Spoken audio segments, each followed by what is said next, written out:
আসসালামু আলাইকুম। আজ আমরা এইচটিএমএল অ্যাঙ্কর বা লিঙ্ক সম্পর্কে বিস্তারিতভাবে জানব। আমরা বিভিন্ন সময় বিভিন্ন ওয়েবসাইটে কিছু টেক্সট বা ইমেজ দেখতে পাই, যেখানে ক্লিক করলে আরেকটা ওয়েব পেজ বা ওয়েবসাইটে নিয়ে যায়। এই যেসব টেক্সট অথবা ইমেজে ক্লিক করলে আরও আরেকটা ওয়েবসাইট বা ওয়েব পেজে নিয়ে যাচ্ছে আমায়, এটাকেই বলে লিঙ্ক বা অ্যাঙ্কর। এখন আমরা এই লিঙ্ক বা অ্যাঙ্কর কী করে করতে হয় সেই সম্পর্কে বিস্তারিতভাবে জানব। লিঙ্ক বা অ্যাঙ্কর করতে গেলে আমাদের এ ট্যাগ ব্যবহার করতে হবে। এই এ মানে হলো অ্যাঙ্কর। আপনারা ডিসপ্লেতে যে ইমেজটি দেখতে পারতেছেন এইটা হলো অ্যাঙ্কর, যা সাধারণত জাহাজ এবং তীরের ভিতর লিঙ্ক করে, যাতে জাহাজ অন্য কোথাও না যেতে পারে। এই অ্যাঙ্করের নাম অনুসারেই এই ট্যাগটির নামকরণ করা হয়েছে। এ ট্যাগের ভিতর একটা অ্যাট্রিবিউট অ্যাড করতে হবে, এইচআরইএফ। এই এইচআরইএফ দ্বারা বোঝায় হাইপার রেফারেন্স। তার মানে আমার যে কোনো ফাইল অথবা ইউআরএল দিতে হবে, এবং এই দুইটা এর মাঝে আমার কন্টেন্ট অ্যাড করতে হবে। হতে পারে সেটা একটা টেক্সট অথবা কোনো একটা ইমেজ। তো আমি প্রথমে একটা টেক্সটে লিঙ্ক করতে যাচ্ছি। তো এখানে বলে দিলাম ক্লিক মি, লিখে দিলাম। এখন যদি আমি ব্রাউজারে যাই তাহলে এখানে ক্লিক মি দেখতে পাচ্ছি। যদি এখানে ক্লিক করি তাহলে কোথাও নিয়ে যাচ্ছে না। আপনারা দেখতে পাচ্ছেন এখানে একটা লোড নিয়েছে, নিয়ে আবার এই পেজেই রাখতেছে। কারণটা হলো আমি হাইপার রেফারেন্সের ভিতর কোনো রেফারেন্স দেয়নি, মানে এখানে ক্লিক করলে কোথায় নিয়ে যাবে সেটা বলিনি।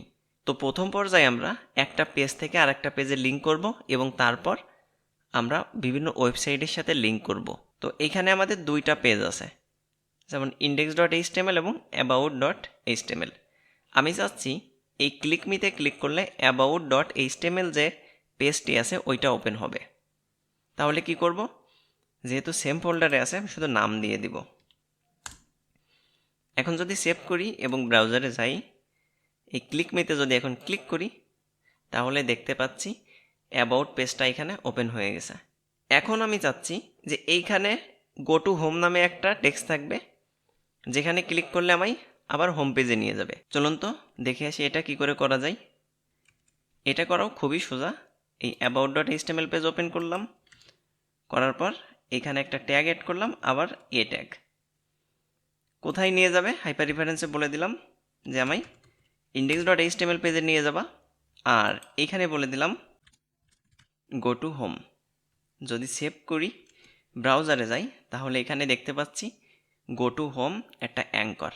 বাই ডিফল্টভাবে HTML অ্যাঙ্করের নিচে একটা আন্ডারলাইন থাকে। তো দেখেন এখানে যদি আমি এখন ক্লিক করি হোম পেজে নিয়ে আসতেছে, এবং ক্লিক মিতে যদি ক্লিক করি অ্যাবাউট পেজে নিয়ে আসতেছে। এটা তো গেল ইন্টারনাল লিঙ্ক। এখন যদি আমি চাই যে এইখানে একটা টেক্সট থাকবে, সাপোজ ফেসবুক, ওই ফেসবুক টেক্সটের উপর ক্লিক করলে আমার ফেসবুক প্রোফাইলে নিয়ে যাবে, অর্থাৎ আমার যে ফেসবুক প্রোফাইল সেই লিঙ্কে নিয়ে যাবে। এটা কি করে করা যায় চলেন তো। আমি ইন্ডেক্স পেজে আসলাম এবং আসার পরে এখানে একটা ব্রেক দিয়ে দিলাম। ব্রেক দেওয়ার পরে আবারও একটা অ্যাঙ্কর নিয়ে নিলাম। অ্যাঙ্করের ভিতর আমি আমার ফেসবুকের লিঙ্কটা দিয়ে দিলাম, এবং এইখানে বলে দিলাম ফেসবুক। এখন যদি আমি সেভ করি দেখেন এইটা হলো একটা ফেসবুকের প্রোফাইল লিঙ্ক, আর এখানে টেক্সটটা লিখলাম। তার মানে এই টেক্সটে ফেসবুকে এই যে টেক্সটটা আমি দিলাম, এই টেক্সটে ক্লিক করলে আমায় এই ইউআরএল বা এই লিঙ্কে নিয়ে যাবে, অর্থাৎ এই ইউআরএলে নিয়ে যাবে। তো এখন যদি ব্রাউজারে যাই, এই দেখেন এই ফেসবুকে যদি আমি ক্লিক করি তাহলে দেখতে পাচ্ছি যে এটা আমায় প্রোফাইলে নিয়ে আসছে। এখন আমি এবার ব্যাক করলাম। একইভাবে যদি চাই যে এখানে ইউটিউব একটা টেক্সট থাকবে, আর যে ইউটিউব টেক্সটে ক্লিক করলে আমাদের ইউটিউব পেজে নিয়ে যাবে, সেটা কি করে করব, আমি আবারও একটা ব্রেক দিয়ে দিলাম, আচ্ছা যাতে নিচেই দেখাই।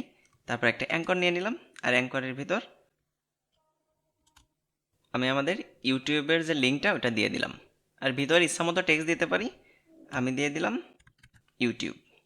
ওকে, এখন যদি সেভ করি ব্রাউজারে যাই তাহলে এখানে ইউটিউব দেখতে পারতেছি একটা টেক্সট।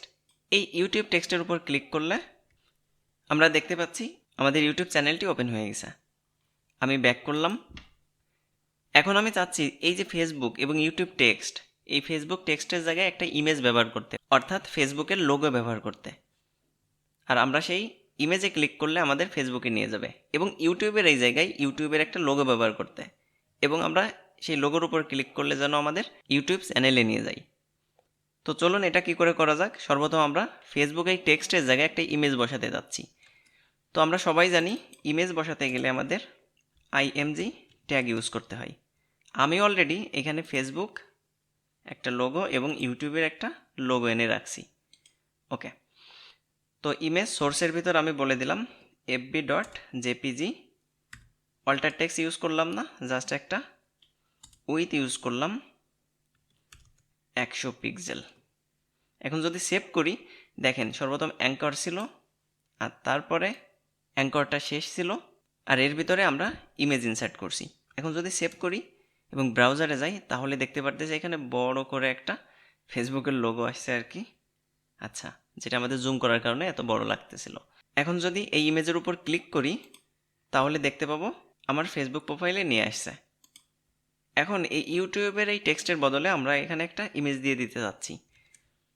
তো কি করব, এখানে আবার একটা ইমেজ সোর্সের ভিতর বলে দিলাম yt.jpg আর এখানে একটা উইথ ব্যবহার করে দিলাম, এটাও বলে দিলাম 100। ওকে, দেখেন এখন যদি ইউটিউবে এই যে লোগো বা ইমেজটা, এই ইমেজের উপর ক্লিক করলে আমাদের ইউটিউব চ্যানেলটি ওপেন হয়ে গেছে। আচ্ছা, এখন বারবার দেখেন আমাদের পেজটি চলে যাচ্ছে এবং এই যে ফেসবুক বা ইউটিউব ওপেন হচ্ছে। আমরা যদি চাই যে এই ফেসবুক অথবা ইউটিউবের উপর ক্লিক করলে নতুন একটা ট্যাব ওপেন হবে এবং সেই ট্যাবে ফেসবুক, ইউটিউব এগুলো ওপেন হবে, সেটা কী করে করতে পারি? এটাও খুবই সোজা। আমরা জাস্ট এই যে অ্যাঙ্করটা শেষ হয়েছে এর আগে বলে দিলাম টার্গেট, একটা টার্গেট দিয়ে দিলাম। আর এই টার্গেট আমরা ব্ল্যাঙ্ক, প্যারেন্টস, এই 4টা অ্যাট্রিবিউট মূলত দিতে পারি, যার বাই ডিফল্টভাবে সেলফ থাকে। আমরা যদি ব্ল্যাঙ্ক সেট করে দিই তাহলে একটা ব্ল্যাঙ্ক ট্যাব বা একটা নিউ ট্যাবে ওপেন হবে। দেখেন এখন যদি ফেসবুকে ক্লিক করি তাহলে নতুন ট্যাব নিয়ে ওপেন হয়েছে। আবার এটা কেটে দিয়ে আমরা চাচ্ছি ইউটিউবের এটাও নতুন ট্যাবে ওপেন হবে, তাহলে সেটা কি করতে পারি? আমরা এখানে বলে দিলাম টার্গেট, এটা একটা বললাম যে কোথায় ওপেন হবে সেই টার্গেটটা দিয়ে দিলাম এবং বলে দিলাম ব্ল্যাঙ্ক। এখন দেখেন যদি সেভ করি, ইউটিউবে ক্লিক করলাম, তাহলে এই নতুন ট্যাব নিয়ে ইউটিউব ওপেন হয়ে গেছে। আশা করি আপনারা বুঝতে পারছেন। যদি কোনো কোয়েশ্চেন থাকে অবশ্যই কমেন্টস করবেন। পরবর্তী ভিডিওতে আমরা HTML টেবিল সম্পর্কে বিস্তারিত জানব। সেই পর্যন্ত সবাই ভালো থাকবেন। আল্লাহ হাফেজ।